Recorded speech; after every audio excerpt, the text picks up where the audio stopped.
आपका हमारे channel गब्रू star line में आज का जो हमारा चैप्टर है वो है वैश्वीकरण और भारतीय अर्थव्यवस्था। हमारे चैप्टर का नाम है। इस चैप्टर में हम जानेंगे कि वैश्वीकरण क्या होता है और भारत की अर्थव्यवस्था कैसी है। इस चैप्टर में हम ये जानेंगे हम। तो चलिए हम स्टार्ट करते हैं। तो अब यहाँ पे है आज के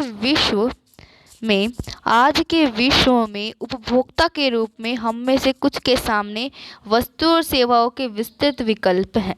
यानी हम उपभोक्ताओं के रूप में हमें कुछ सामान और वस्तुएं भी उपलब्ध हैं।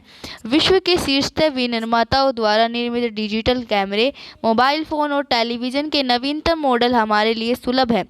यानी जो हमारे लिए कैमरे, मोबाइल और टेलीविज़न यानी टीवी हैं, वो हमारे लिए बहुत ही महत्वपूर्ण योगदान देते हैं। हमेशा भारत का सड़कों पर गाड़ियों के नए मॉडल देखे जा सकते हैं। यानी कि हमेशा आप देखोगे तो भारत में अनेक प्रकार के सड़कों पर गाड़ियां मिल जाएंगे नए मॉडल की। वे दिन गुजर गए जब भारत की सड़कों पर केवल एम्बेसडर और फिएट कारें दिखाई देती थी। ये कोई मॉडल होते थे, एम्बेसडर और फिएट। ये कारें पहले पुराने ज़माने में देखी जाती थी, अब नहीं मिलती। आज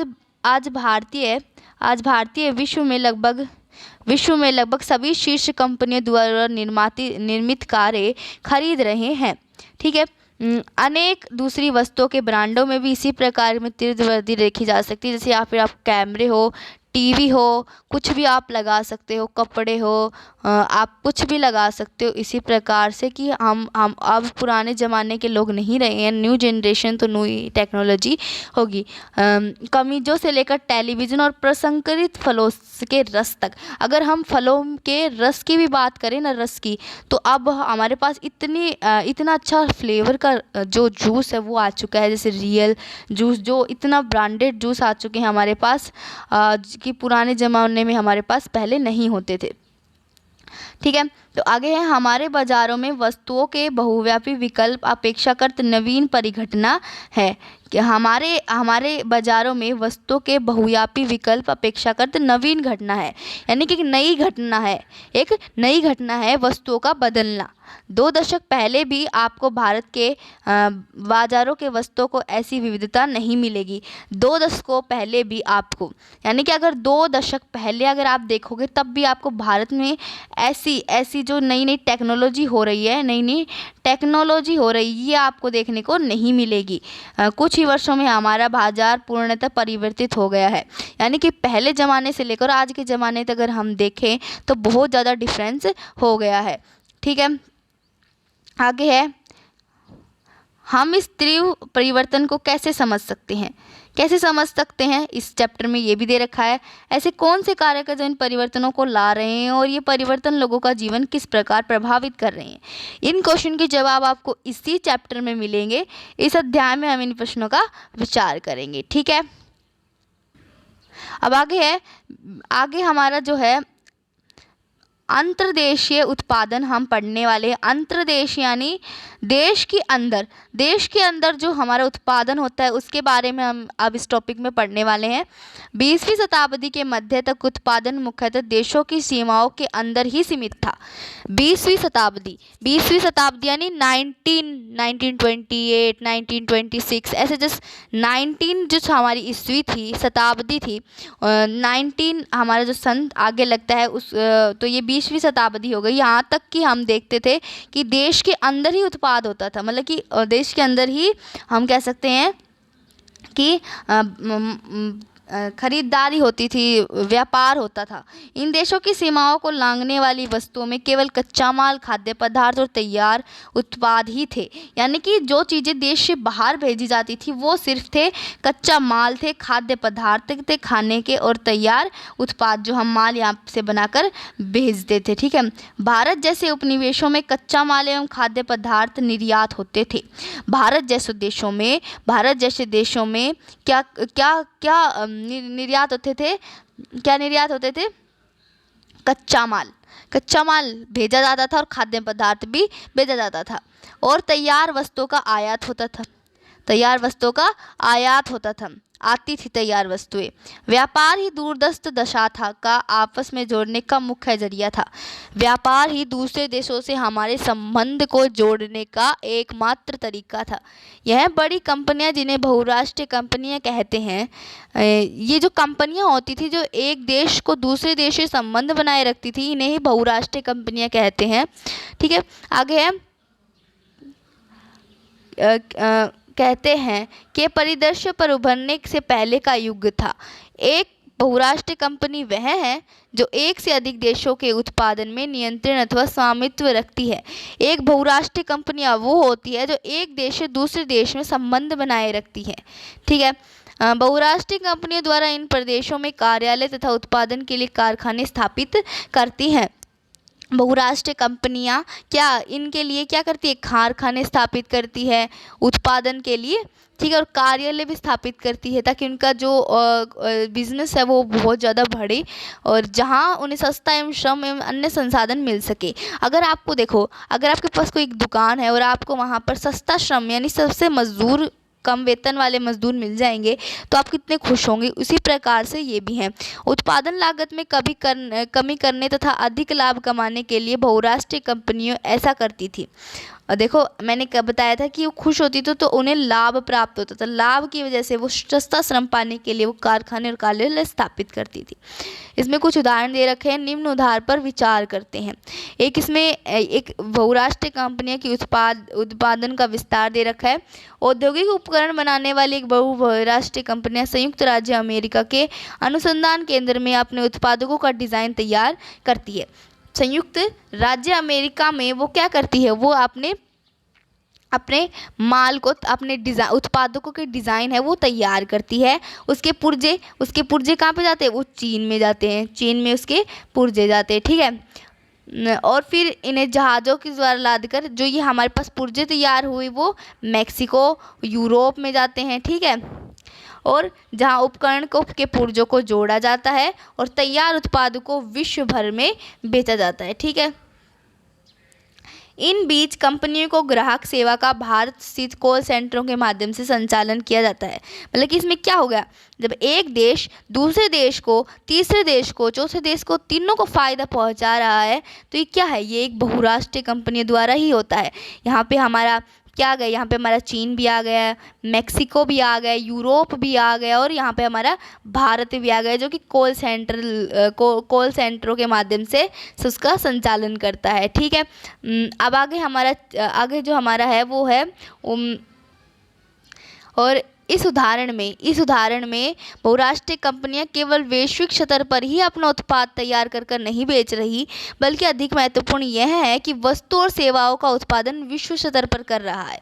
यानी कि जो बहुराष्ट्रीय कंपनियां हैं वो विश्व में ही अपना जो है माल है वो नहीं बेच रही है, बल्कि वो पूरे उत्पाद को विश्व के सभी कोनों में बेच रही है। विश्व के सभी कोनों में, मतलब विश्व स्तर पर नहीं बेच रही। विश्व स्तर पर यानी कि वो सिर्फ एक ही देश को नहीं बेच रही, वो पूरे वर्ल्ड को बेच रही है। ठीक है, परिणामतः उत्पादन प्रक्रिया क्रमशः जटिल ढंग से संगठित हुई है। मतलब कि जटिल यानी कठिन हो गया, कठिन प्रकार से संगठित है। उत्पादन प्रक्रिया छोटे भागों में विभाजित है और विश्व भर में फैली हुई है। उत्पादन प्रक्रिया भले ही छोटे भागों में विभाजित हो, बट ये विश्व के सभी भागों में फैली हुई है। जैसे आज हमारा भारत ले लो, चाहे चीन ले लो, चाहे जापान ले लो, चाहे अमेरिका ले लो, कुछ भी ले सकते हो आप। और ऊपर दिए गए उदाहरण में चीन एक सस्ता विनिर्माण केंद्र होने का लाभ प्रदान करता है। चीन है, उसमें बहुत सस्ती चीज़ें मिलती हैं, बहुत सस्ती चीज़ें बनाई जाती हैं, इसलिए वो एक सस्ता विनिर्माण केंद्र भी है। मैक्सिको और पूर्वी यूरोप, अमेरिका और यूरोप में बाज़ारों में अपनी निकटता के कारण लाभप्रद है। यानी कि जो मैक्सिको, पूर्वी यूरोप और अमेरिका और यूरोप हैं, उनके बाज़ारों में अपनी निकटता के कारण वो बहुत ही प्रॉफिट का काम करते हैं। ठीक है, भारत में अत्यंत कुशल इंजीनियर उपलब्ध है। इंजीनियर की भारत में कोई कमी नहीं है।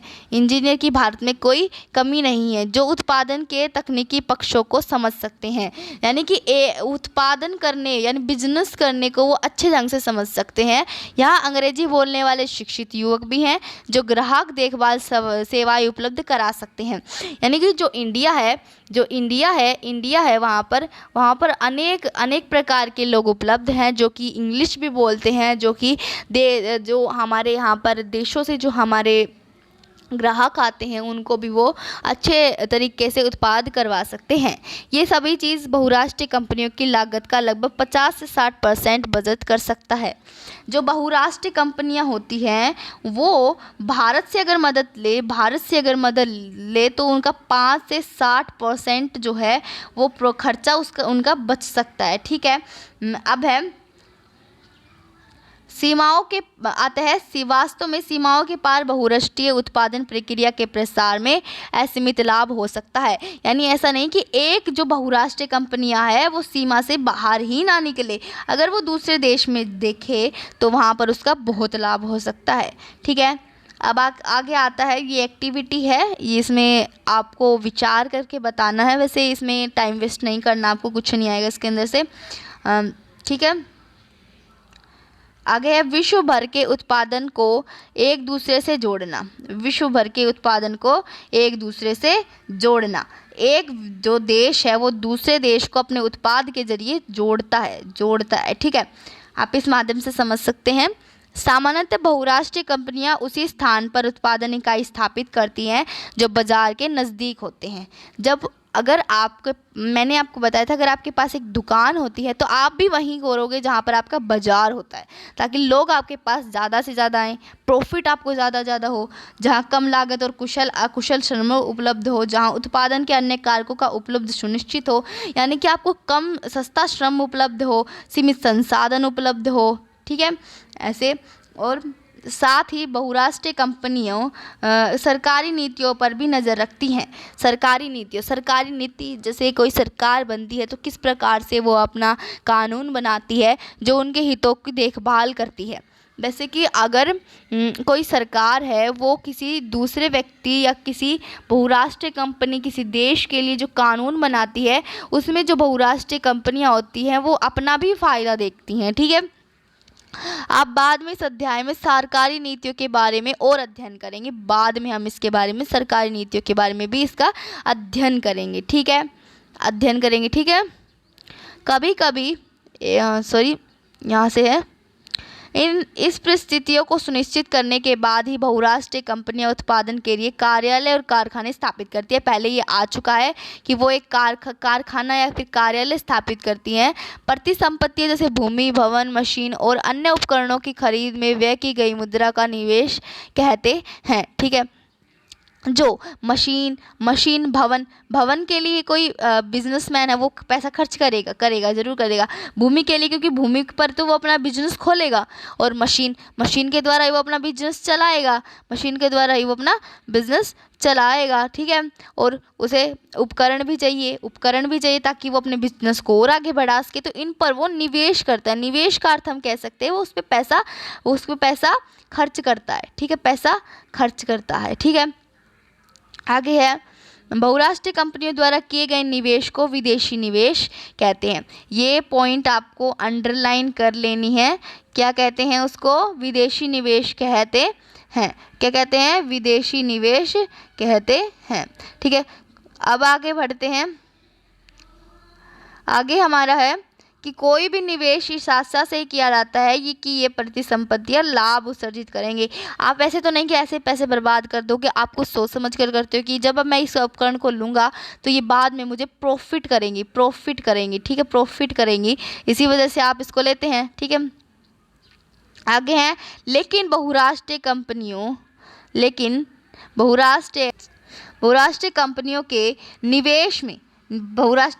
के निवेश में का सबसे आम रास्ता स्थानीय कंपनियों को खरीदना है। वहाँ की जो स्थानीय कंपनियां उनको खरीदना ही बहुराष्ट्रीय कंपनियों का एकमात्र लक्ष्य होता है। और उसके बाद उत्पादन का प्रसार करना, ये तो सभी की इच्छा होती है कि उसका बिजनेस भी बहुत ज़्यादा बढ़े आगे। अपार संपदा वाली बहुराष्ट्रीय अपार संपदा वाली बहुराष्ट्रीय अपार संपदा वाली बहुराष्ट्रीय कंपनियों यह आसानी से कर सकती हैं, ठीक है, आसानी से कर सकती हैं, क्योंकि उनके पास अधिकार होते हैं सब कुछ करने के, वो देश को आगे बढ़ाती हैं, ठीक है। उदाहरण के लिए एक बहुत बड़ी अमेरिका बहुराष्ट्रीय कंपनियां कारगिल फूड्स ने परख फूड्स जैसी छोटी भारतीय कंपनी को खरीद लिया है।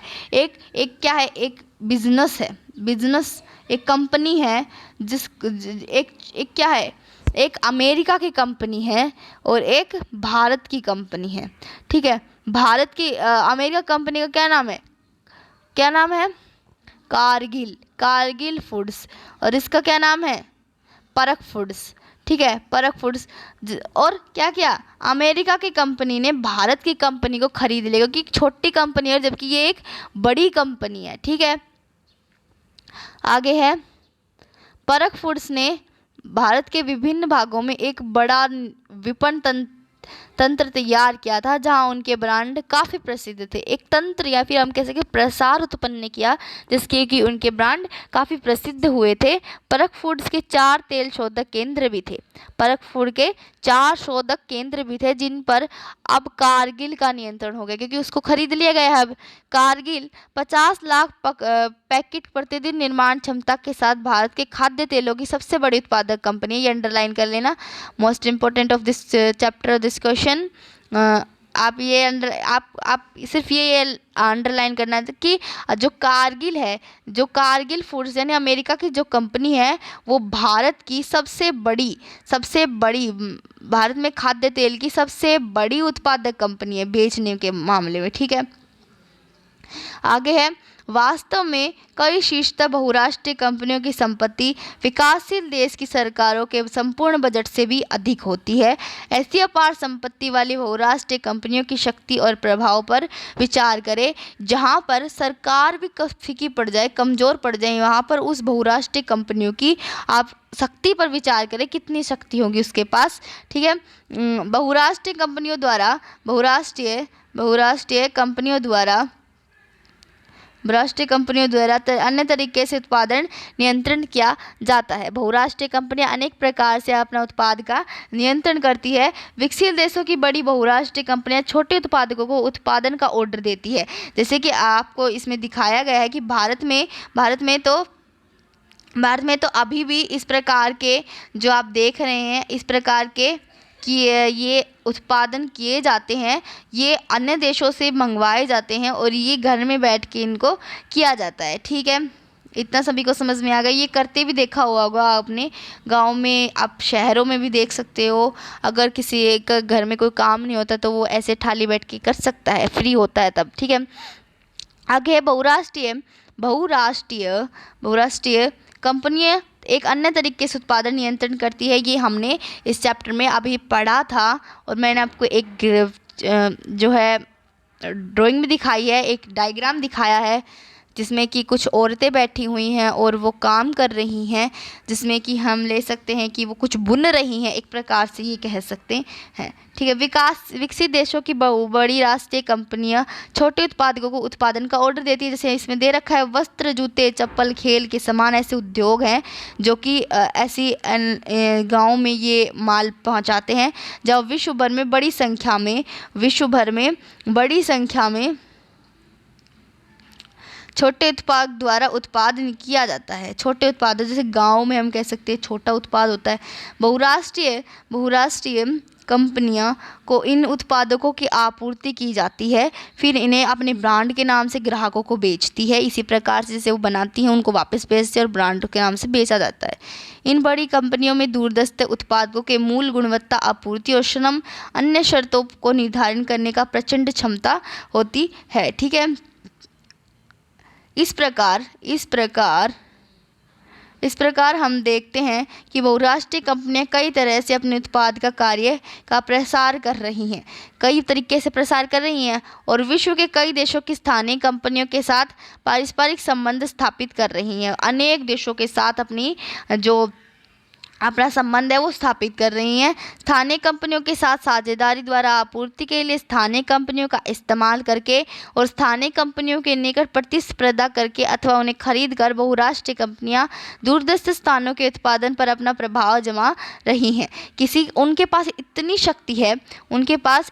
शक्ति है कि अगर कोई सरकार भी होना तो उसकी सरकार की भी शक्तियाँ कम पड़ जाती हैं। इतनी शक्ति है कि वो किसी को भी खरीद सकती हैं। देख लो, परिणामतः दूर स्थानों पर फैला उत्पादन परस्पर संबंधित हो रहा है, यानी कि जो उत्पादन दूर जगहों पर फैला है वो भी आपस में जुड़ रहा है। ठीक है, इतना सभी को समझ में आ गया होगा।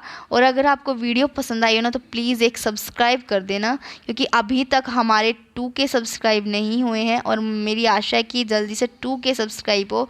बस 2K ही मांग रही हूँ, ज़्यादा नहीं मांग रही, सिर्फ 2K सब्सक्राइब।